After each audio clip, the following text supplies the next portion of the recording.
Ninth class geography third chapter drainage. Drainage का अर्थ होता है अपवाह। अपवाह अर्थात पानी बहकर जाता किधर है, पानी का बहना। The term drainage describes the river system of an area. हम देखते हैं छोटे छोटे स्ट्रीम्स जो डिफरेंट डायरेक्शंस से बहकर आती हैं, वो एक साथ मिलती हैं, एक बड़ी रिवर बन जाती है और आखिर में ये जाकर एक बड़ी वाटर बॉडी में जाके मिलती है, या तो झील में या तो सागर में या महासागर में जाके मिलती है।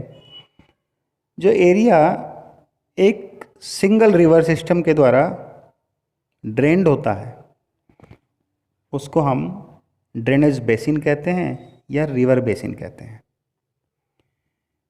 हम अक्सर देखते हैं एक माउंटेन, एक पर्वत, ऊंची जगह है, ऊंची ज़मीन,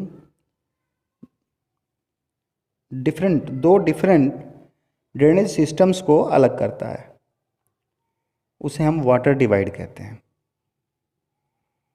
यानी यदि एक पर्वत है तो उसके दोनों तरफ का जो क्षेत्र है वो अलग अलग नदियों के द्वारा सिंचित होगा, तो उन दोनों एरियाज़ के बीच में पर्वत एक वाटर डिवाइड के रूप में खड़ा है। वो दोनों जगह का पानी जो है उसको बांट रहा है। अब हम ड्रेनेज सिस्टम्स जो इंडिया में हैं, आइए हम उनको देखते हैं। इंडिया में जो ड्रेनेज सिस्टम है, इंडियन रिवर्स जो हैं, हम मेजर मोटे तौर से उन्हें दो ग्रुप्स में बांट सकते हैं। एक तो हिमालयन रिवर्स हैं, दूसरी पेनिनसुलर रिवर्स हैं। दो डिफरेंट फिजियोग्राफिक रीजन से दोनों नदियों का जो सिस्टम है, तंत्र है, डेवलप हुए हैं। एक हिमालयन से और दूसरा पेनिनसुलर रीजन से। दोनों एक दूसरे से बिल्कुल डिफरेंट हैं, कई मायनों में डिफरेंट हैं। क्यों? क्योंकि जो हिमालयन रिवर्स हैं बच्चों, वो पेरेनियल हैं, बारहमासी हैं। उनका जो फ्लो है पानी का वो थ्रू आउट ईयर बना रहता है, वो कभी नहीं सूखती हैं। कारण ये है कि वहाँ पर हिमालय पर बहुत ऊंचे ऊंचे पर्वत हैं, पहाड़ हैं, चोटियाँ हैं, जहाँ पर ग्लेशियर हैं। बहुत ऊंचे ऊंचे क्षेत्रों में ग्लेशियर से, हिमनदों से वर्ष भर बर्फ़ पिघल पिघल के आती रहती है और नदियों में पानी बना रहता है। ठीक है। और दो मेजर हिमालयन रिवर्स हैं, इंडस यानी सिंधु और ब्रह्मपुत्र। और दोनों जो नदियां हैं ये हमारी दोनों सिंधु और ब्रह्मपुत्र, ये बहुत गहरे कटान करती हैं नदियों को। जब पर्वतीय क्षेत्रों से बहती हैं तो पर्वतों में ये बहुत गहरा कटान करती हैं और उस कटान को हम गोर्ज के नाम से जानते हैं। गोर्ज क्या होता है कि जैसे पर्वत बन रहे थे ना, पर्वतों में धीरे धीरे फोल्ड पड़ रहे थे, पर्वतों में दबाव बनने की वजह से प्लेट्स ऊपर उठती जा रही थी। उस समय से पहले जो नदियाँ थी उन्होंने, अब ये एक दिन में तो हुआ नहीं है, इसमें भी उन्होंने काफ़ी साल लिए हैं, कई हज़ार साल लिए हैं इस सब पर्वत श्रृंखला के निर्माण में। उस ड्यूरेशन में जो नदियाँ बह रही थी, उन नदियों ने उन उभरते हुए, उठते हुए, नवोदित होते हुए पर्वतों में कटान किया है, जिसकी वजह से वो पर्वत कटते गए। नदी एज इट इज़ पुराने रास्ते पर बहती गई, या हो सकता है थोड़ा बहुत उसने रास्ता अपना चेंज भी किया, लेकिन हमें देखने को मिलता है जो गोर्ज होता है उसके दोनों तरफ खड़ी चट्टानें होती हैं जिन्हें बीच से वो नदी काट कर निकलती गई है। और इस कटान के रास्ते में वो बहुत सारा ह्यूज लोड्स अपने साथ लेके गई, बहुत सारा वजन उसने ढो दिया। और ये जो सिल्ट और सैंड वो आगे लेकर गई, जो पत्थर को उसने तोड़ा वो आगे ले जाके जो मट्टी बनाई, उससे जो आगे पूरा मैदान है, वो रिवर सिस्टम, जो ड्रेनेज सिस्टम का जो मैदान है वो आगे बने।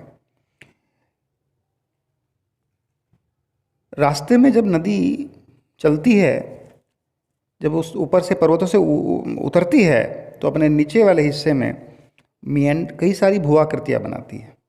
ये बनाती है मिएंडर। मिएंडर जब नदी का वेग कुछ कम हो जाता है, उस समय ये सांप की तरह से सर्पिलाकार आकृति बनाती है, उसे मिएंडर बोलते हैं। कई बार वो सर्पिलाकार आकृति धीरे धीरे कटान करते हुए एक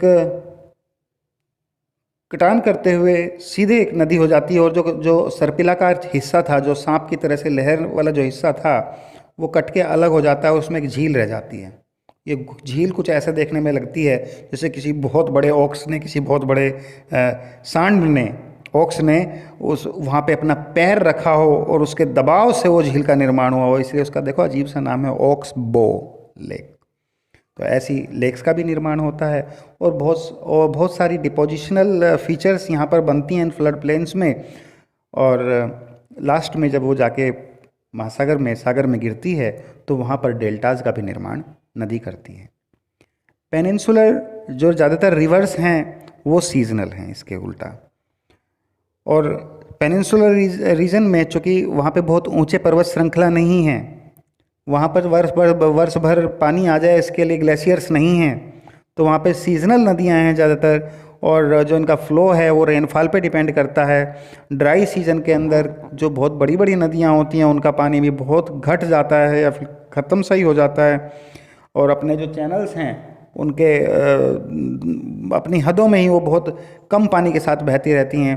पेनिनसुलर रिवर्स जो हैं वो शॉर्टर हैं, उनका जो कोर्स है, उनका रास्ता भी शैलो है, और हिमालयन उसके कंपैरिजन में, रिवर्स के कंपैरिजन में हम देखें तो वो नदियाँ बहुत छोटी, बहुत कम पानी ले जाने वाली वर्ष भर में उनके तुलना में हैं। कुछ पेनिनसुलर रिवर्स जो हैं वो सेंट्रल हाईलैंड्स में हैं और फ्लो करती हैं वेस्ट की तरफ।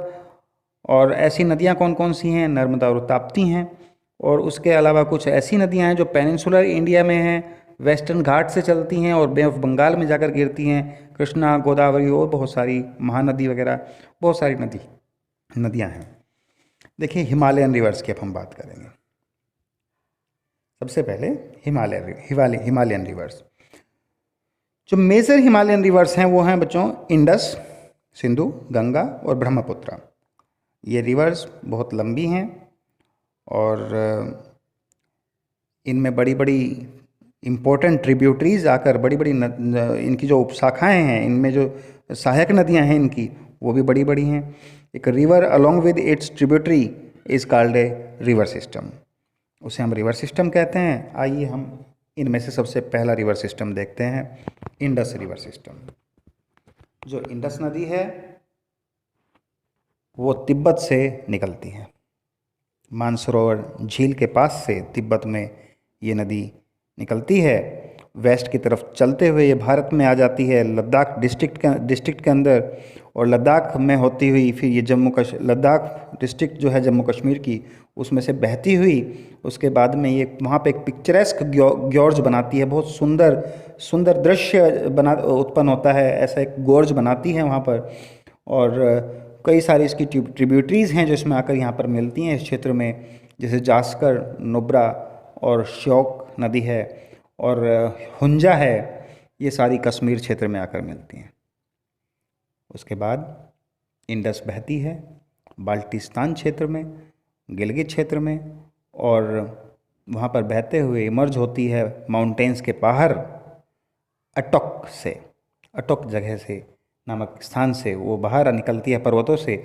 और उसके बाद में collective waters of 5 reverse of Punjab, 5 जो उसकी प्रमुख सहायक नदियाँ हैं उनका पानी सम्मिलित रूप से आकर इसमें मिलता है। सतलुज, व्यास, रावी और चेनाब और झेलम, ये सारे इकट्ठी मिलती हैं to enter the Indus near Mithankot in Pakistan. ये पाकिस्तान में एक जगह है मिठानकोट, वहाँ पर ये मिलती हैं। उसके बाद में इंडस बहती है साउथवर्ड, इवेंचुअली अरेबियन सी तक पहुँचती है। उसके बाद ईस्ट, और वहाँ पर ईस्ट ऑफ कराची में ये समुद्र में मिलती है। The Indus plain has a very gentle slope with a total length of 2,900 kilometers. Indus is one of the longest rivers of the world. दुनिया की सबसे लंबी नदियों में से एक है। A little over a third of the Indus basin is located in India. Bharat में ये जो इंडस का टोटल जो प्लेन है, जो इसका जो टोटल सिंचित क्षेत्र है इंडस के द्वारा, उसका 1/3 लगभग भारत में आज है। और कौन कौन से राज्यों में है ये? जम्मू कश्मीर में, हिमाचल प्रदेश में और पंजाब में, और बाकी का चला गया है पाकिस्तान में।